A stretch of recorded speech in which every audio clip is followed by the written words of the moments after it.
No doubt साफ सुथरा सिमटा हुआ घर औरत के सलीकामंद होने का सबूत है। क्योंकि हर औरत के पास ना तो बड़ा लग्जरी घर, ना ही कोई महंगी महंगी चीजें और ना ही कोई महंगा आलीशान फर्नीचर होता है। सिर्फ एक चीज होती है औरत के पास, जो कि है उसकी समझदारी और सलीकामंदी। तो बस औरत चाहे ना तो अपने सादा से छोटे से घर को भी महल बनाने का हुनर रखती है। आज की वीडियो में ना बहुत ही यूजफुल से ये क्लीनिंग हैक्स शेयर करूंगी जो आपकी डेली लाइफ को आसान बना देंगे। सो व्लॉग आपने प्लीज पूरा देखना है बिना स्किप करे। किसी भी पॉइंट पे जाके आपको मेरी वीडियो पसंद है तभी एक लाइक और चैनल को जरूर से सब्सक्राइब कर लीजिएगा। सो अस्सलाम वालेकुम, क्या हाल चाल है, कैसी है मेरी प्यारी सी यूट्यूब फैमिली। उम्मीद है जी आप सभी खैरियत से होंगे। अल्हम्दुलिल्लाह मैं ठीक हूँ, अल्लाह का शुक्र है। ये है जी मेरे प्यारे से छोटे से घर की हॉल की दीवार। यहाँ पर हमने लगवाई है ये वॉल शीट। अक्सर घरों में ऐसे वॉल शीट या वॉलपेपर या टाइल्स लगी होती हैं, इन पे ना ऐसे डस्ट जम जाती है। दूर से देखने में ये आपको बिल्कुल साफ नजर आ रहा होता है, लेकिन जब इसके पास जाओ, ऐसे हाथ लगाओ ना, तो डस्ट आपके हाथों को लगेगी, जैसे कि यहाँ पर आप देख रहे हो मेरे हाथ पे। खैर आज इसको मैं साफ करने लगी थी। यहाँ से ना पहले मैं चीज़ों को समेट लेती हूँ। अब जब साफ करने की बात आ जाए ना, तो महंगी महंगी वो जो चीज़ें होती है, फलाना झाड़ू, ढिमका झाड़ू और सीढ़ी ले आओ, वो सारी चीज़ों से तो कोई भी कर लेगा। असल मज़ा तो ये है कि घर में कोई ना कोई जुगाड़ लगा के ना आप अपना काम भी कंप्लीट कर लें और कोई भी आपको ना एक्स्ट्रा खर्चा ना करना पड़े। यहाँ पर मैंने अपने ये घर का झाड़ू है ये लिया है, और साथ में ये बच्चे की पुरानी शर्ट है। ऐसी जो पुरानी शर्ट्स होती हैं ना, जो फट जाती हैं स्पेशली, तो उनको ना ऐसे मैं डस्टिंग करने के लिए या साफ़ी लगाने के लिए ना इस्तेमाल कर लेती हूँ। तो ये मैंने शर्ट ली है, इसको झाड़ू के ऊपर इस तरीके से चढ़ा दिया है और इसको मैं अब टाइटली बांध दूंगी। ऐसी शर्ट्स ना बहुत अच्छे से काम आती हैं घर की सफाई करने में। बच्चों की जो शर्ट्स होती हैं ना, ऐसे थोड़ी बहुत फटी होती हैं, तो वो मैं ऐसे इस्तेमाल में ले आती हूँ। जो सही होती हैं वो मैं दे देती हूँ किसी को।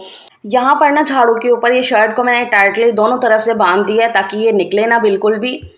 अब मैं ये दीवार को इस तरीके से साफ कर लूँगी। सिर्फ ये 1 या 2 दफ़ा मैं इस तरीके से लगाऊंगी और आप देखना कि कितनी ज़्यादा शर्ट गंदी हो जाती है। दूर से देखने में ये दीवार आपको बिल्कुल साफ लग रही है, लेकिन इतनी ज़्यादा इसके ऊपर डस्ट है। ऐसे ये थोड़ी थोड़ी डस्ट जम के ना तो जाला सा बन जाता है, और घर में जाला होना मतलब कि बेबरकती की इलामत होता है। तो घर में जाला बिल्कुल भी ना लगने दिया करें। अब मेरा घर बिल्कुल बंद है, मुझे समझ नहीं आती, फिर भी बहुत ज़्यादा ना चीज़ों पर डस्ट जम जाती है। मेरे जो पंखे हैं ना, हफ्ते बाद ने साफ करने होते हैं। डेली तो मैं जब क्लीनिंग करती हूँ ना, नीचे नीचे की जितनी डस्टिंग होती है वो मैं कर लेती हूँ, जहां तक मेरा हाथ जाता है। जहां पर मेरा हाथ फिर नहीं पहुंचता है, फिर हफ्ते बाद जैसे स्लिंग की संडे को छुट्टी होती है ना, तो वो लाजमी 1-2 हाथ पंखे को मार लिए, और अगर कहीं जाला वगैरह लगा ना तो वो साफ कर लिया, तो वो मैं लाजमी कर लेती हूँ। अच्छा, यहाँ पर ये दीवार को बहुत ही अच्छे तरीके से ना, ये देखिए, मैं साफ कर लूँगी। अगर खाली झाड़ू के साथ ये कर रहे हो ना, तो वो डस्ट के जो पार्टिकल होते हैं ना बड़े बड़े, वो निकलते हैं, बल्कि ना और ज़्यादा डस्ट ना जमने लगती है जो झाड़ू के ऊपर लगी होती है। तो इस तरीके से ये घर का जुगाड़ है कि ना तो आपको बाहर से वो जाले वाले उतारने वाला लेकर आना पड़ेगा, ना ही आपका खर्चा होगा। घर में ऐसे जुगाड़ लगाया, सफाई भी होगी, घर आपका साफ हो गया। यहाँ पर जितनी जितनी ये वॉल शीट लगी हुई है ना, उतना उतना मैं पूरा साफ कर लूँगी इसी के साथ। और ये देखें, शर्ट का ऐसा हाल हो गया है, इतनी ये शर्ट गंदी हो गई है, लेकिन भाई मेरी दीवार बिल्कुल साफ हो गई है। यहाँ पर आ गई हूँ मैं अब रूम में, और अब ये बेड की पहले मैं डस्टिंग करूँगी और फिर जो है ना पूरा समेटूँगी। अच्छा, ये जो मैं बात कर रही हूँ ना कि आपका घर हर टाइम साफ़ सुथरा ऑर्गेनाइज रहे, इसका मतलब ये तो बिल्कुल नहीं होता है कि हर टाइम आपके हाथ में झाड़ू पोंछा हो, आप हर टाइम घर साफ़ करती रहेंगी तब घर साफ़ रहेगा। घर को साफ़ करना एक अलग चीज़ होती है, और सफाई को मेंटेन रखना वो एक अलग चीज़ होती है। तो ये सफाई को मेंटेन रखना, घर को ऐसे बिल्कुल ऑर्गेनाइज रखना ना, ये सिर्फ अपनी जिम्मेदारी ना आप समझा करें मेरी प्यारी बहनों, ये अपनी फैमिली की भी जिम्मेदारी बनाया करें। अपने बच्चों को भी बताया करें कि अगर हमने सफाई की है तो इसको जो है ना मेंटेन कैसे रखना है। जैसे कि आपके बच्चे अगर थोड़े से इस एज में आ गए हैं ना, 10-12 साल की एज में, तो ऐसे जो छोटे छोटे से घर के काम होते हैं ना, जो बच्चों के करने लायक हों, वो उन्हें करने के लिए दिया करें खुद से। एक तो बच्चों की आदत ऐसे बनती है, और दूसरा उनके अंदर ना शौक पैदा होता है काम करने के लिए। और उन्हें समझाया करें कि घर की सफाई जब हो गई है ना, तो इसको आपने मेंटेन भी रखना है, ऑर्गेनाइज रखना है घर को। जैसे कि कपड़े वगैरह तय लगाने का काम ना मैं बच्चों को अक्सर दे देती हूँ। ज़्यादातर ना कपड़े की तय बनाने का काम बच्चे ही करते हैं। पहले तो वो बिल्कुल गंदी गंदी सी तय बनाते थे, आहिस्ता आहिस्ता ना वो सही तय बनाना शुरू हो गए हैं। कभी भी ना ये ना सोचा करें कि नहीं भी अगर स्टार्टिंग में उन्होंने ये काम किया ना तो बस परफेक्ट क्यों नहीं किया, अच्छे से तय क्यों नहीं बनाई। हालांकि जब उन्होंने स्टार्टिंग में कपड़ों की तय बनाना शुरू की ना, तो मैं कहती थी कि नहीं ये नहीं सही बना रहे। फिर मैंने सोचा कि अगर मैंने ऐसे ही कहूँगी ना कि नहीं लाओ भी मैं कर लेती हूँ, तो वो इनकी आदत बन जाएगी ऐसे करने की कि ठीक है भई, हम कोई भी काम ख़राब करेंगे ना तो मम्मा यही कहेंगी कि लाओ ये मैं कर लेती हूँ। तो मैं उन्हें कहती थी कि नहीं, जैसे भी कर रहे हो सही करो, इनको अच्छे-अच्छे से तह लगा के रखो। और आहिस्ता-आहिस्ता ना काफ़ी इम्प्रूवमेंट आ गई है कि अब जो है ना कपड़े वो अच्छे से तह लगा के रख लेते हैं। एक तो ना कपड़ों की तह बनाने में ना मुझे बड़ी ना एक कोफ़त सी होती है, तो इसलिए भी ना चलो मुझे आसानी हो जाती है। इसलिए ना ज़रूरी नहीं है हर काम एक औरत के ज़िम्मे हो। कुछ काम ऐसे छोटे-छोटे जो आप बच्चों को अपने हस्बैंड से करवा सकती हैं, इसमें ना तो कोई बुराई है, क्योंकि घर जो है ना एक फैमिली से बनता है, तो फैमिली पूरी को एहसास होना चाहिए अपने घर का, खाली एक औरत को एहसास नहीं होना चाहिए। तो वो एहसास जो है ना आप खुद ही बनाएँगी अपने बच्चों में, तो वो लाज़मी किया करें ये चीज़। अच्छा, रूम मैंने पूरा समेट दिया है, वहाँ पर बेडशीट जो है ना मैंने सेट कर दी है। रूम में ना अगर बेड पे सिर्फ़ बेडशीट सेट हो जाए ना, बिछ जाए, तो रूम आधे से ज़्यादा जो है ना वो सही लगने लग जाता है, बिल्कुल सिमट जाता है, साफ़ हो जाता है। तो बेडशीट को ना इस तरीके से बिछाया करें, एक तो ना कोई जुगाड़ ऐसे लगा के, जैसे कि मैंने इलास्टिक लगाई है ना अपने बेड में, तो वो इकट्ठी नहीं होती है ज़्यादा, तो आसानी हो जाती है, वरना बार-बार अगर बेडशीट ख़राब हो ना तो उसको सही करना पड़ता है। ख़ैर यहाँ पर जी किचन में मैं धो रही हूँ बर्तन, ये नाश्ते के सारे बर्तन हैं। ये जो सिंक के ऊपर मैंने स्टैंड है ना बर्तनों वाला, ये अभी कुछ दिन पहले ही लगाया है और ये इतना यूज़फुल है ना, मैं इतनी सुकून में हूँ कि बर्तन धो के ना हाथों हाथ ऊपर लगाते जाओ और जितना भी पानी होता है ना वो नीचे का नीचे निकलता आता है, बहुत ज़्यादा जो खलारा है ना वो नहीं होता है। और ये बर्तनों वाला स्टैंड जो है ना, ये मैं 800 रुपये में लेकर आई हूँ। अक्सर बहनें इसकी जो प्राइस है ना वो पूछती हैं। अच्छा, यहाँ पर ले लिया है जी मैंने एक छोटी वाली बोतल में पानी और इसके अंदर डाल दिया है ये काला तेल थोड़ा-सा और इसको अच्छे से कर दूँगी मैं शेक। किचन की जब क्लीनिंग करनी हो ना, ये जैसे कि वॉल शीट लगी हुई है नीचे-नीचे मेरे। अच्छा, ये जो वॉल शीट है ना, इसके बारे में भी ना मेरी बहनें कहती हैं कि हम तो समझ रही थी कि ये टाइल लगी हुई है, तो ये टाइल नहीं है, ये वॉल शीट है। यहाँ पर ये जो चूल्हे के जस्ट पीछे वाली ये जगह है ना, यहाँ पर ऑयल के जो ना स्टेन्स ऐसे गिरते रहते हैं। जब खाना-वाना बन रहा हो ना, भुनाई कर रहे हो सालन की, तो ऑयल जो ना छींटे पड़ते ही रहते हैं इधर-उधर गिर के, तो वो फिर जम जाते हैं। तो इस तरीके से ना फिर मैं साफ़ कर लेती हूँ। ऐसे पानी के अंदर काला तेल डाला, कभी-कभी मैं बेकिंग सोडा भी डाल लेती हूँ, विनेगर भी। जब मुझे दीवार ज़्यादा गंदी लग रही हो ना, जैसे कि बहुत ज़्यादा ग्रीसी हुई है, तो फिर जो है ना मैं बेकिंग सोडा भी डाल लेती हूँ वो भी। लेकिन अभी मैंने 1 हफ़्ता पहले, आपको पता है कि घर को पूरा जो है ना किचन की मैंने ऑर्गेनाइज़ेशन की है, ज़रा मेकओवर किया है, तो उसमें मैंने बहुत अच्छे से डीप क्लीनिंग की थी। तो अब जो है ना दीवार इतनी ज़्यादा गंदी नहीं थी, हल्की-फुल्की थी, तो वो मैंने हाथों हाथ जो है ना वो कर ली है।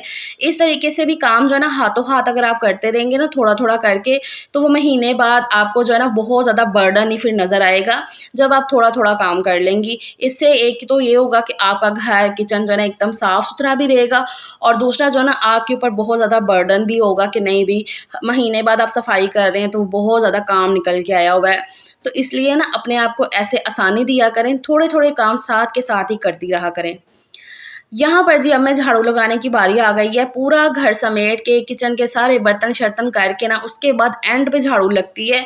मुझे ऐसा लगता है कि ऐसे ही सारी लेडीज़ करती होंगी, लेकिन अगर आप नहीं करते हो ना तो ये लाज़मी किया करो। पहले पूरा घर सारा समेट लिया करो, बर्तन, किचन ये वो सब कुछ करके ना सबसे लास्ट पे झाड़ू जो है ना वो होना चाहिए। तो पूरे घर में झाड़ू लगाने के बाद यहाँ पर ये जो मेरा गैराज का एरिया है ना, इसमें मैं वाइपर अक्सर लगा देती हूँ पानी थोड़ा-थोड़ा गिरा के, क्योंकि जस्ट वॉशरूम के मतलब इसके बिल्कुल साथ ही वॉशरूम है ना, तो वो फिर ना पानी कहीं न कहीं से ऐसे गिरता रहता है आते-जाते।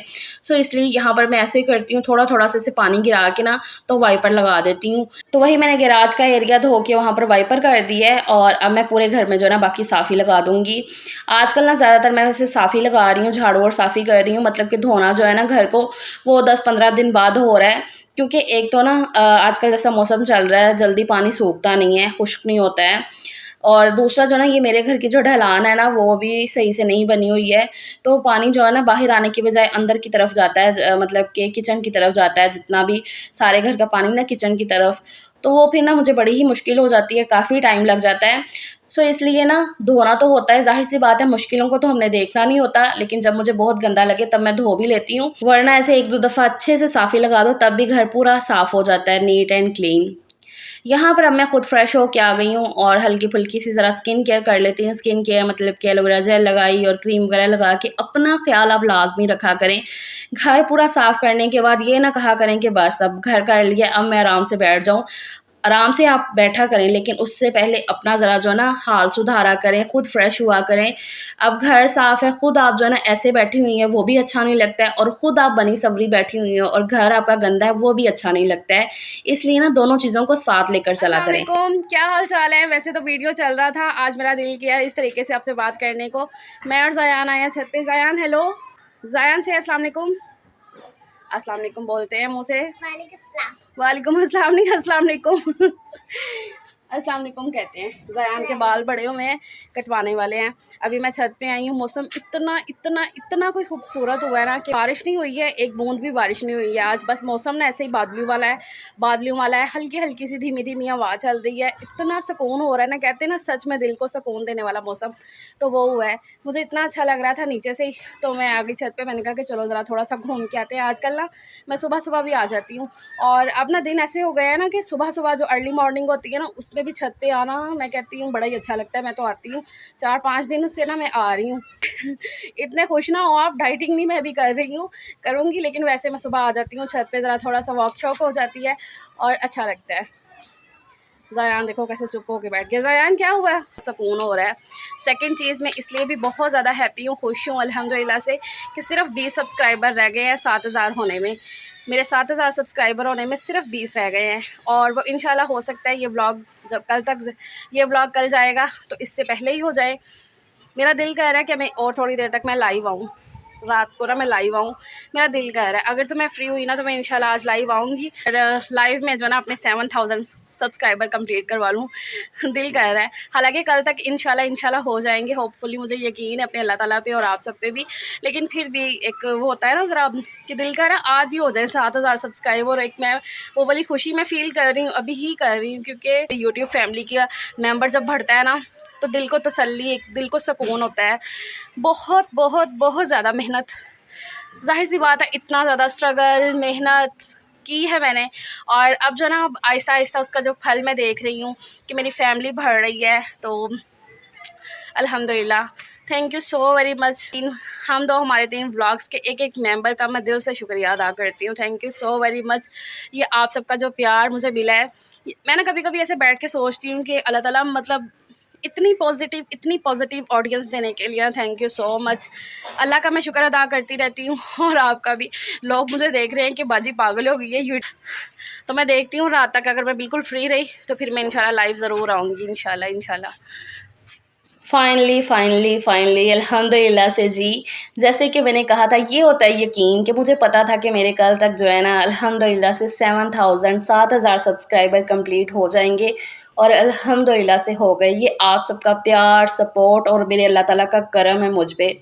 ये कभी मेरा ख्वाब हुआ करता था कि मेरे सब्सक्राइबर जो है ना वो बढ़े, मैं इतने देखूँ, और आज वो अल्हम्दुलिल्लाह से मेरे ख्वाब जो है ना वो पूरा हो रहा है। माशाल्लाह अल्हम्दुलिल्लाह से अल्लाह ताला का करोड़ों बार शुक्र है, और उसके बाद जी आप सबका thank you so very much, मुझे इतना ज़्यादा प्यार देने के लिए बहुत बहुत ज़्यादा शुक्रिया। Thank you so much. अच्छा, यहाँ पर ना रात के सालन के लिए मैं बना रही थी फिर आलू और अंडे का सालन, रात के सालन के लिए, मतलब कि रात के खाने के लिए मैं बना रही थी आलू और अंडे का सालन। वैसे तो ना आलू का पुलाव पड़ा हुआ था, लेकिन वो थोड़ा था, तो मैंने कहा कि वो ना कम ना पड़ जाए, इसलिए मैं सालन भी थोड़ा सा बना लेती हूँ। अगर ना भी अभी खाया गया तो फिर सुबह नाश्ते में इस्तेमाल हो जाएगा। नाश्ते में तो आलू अंडे वैसे ही बड़े मज़े के लगते हैं, और मैं ना आलू अंडे इस तरीके से बनाती हूँ, आलू, प्याज, टमाटर, उसमें सारे मसाले वगैरह डाल के ना ऑयल ही साथ में डाल दिया, और हल्की आँच पे मैं रख देती हूँ दम पे। वो 7-8 मिनट बाद ना बहुत ही अच्छे से भुन जाते हैं, टमाटर उसमें गल जाते हैं, आलू भी गल जाते हैं, और फिर जो है ना मैं इस तरीके से अंडे फेंट के डाल देती हूँ, अच्छे से मिक्स करके ना थोड़ी देर बाद ना चेक करो तो बहुत ही मज़े का सालन बन जाता है।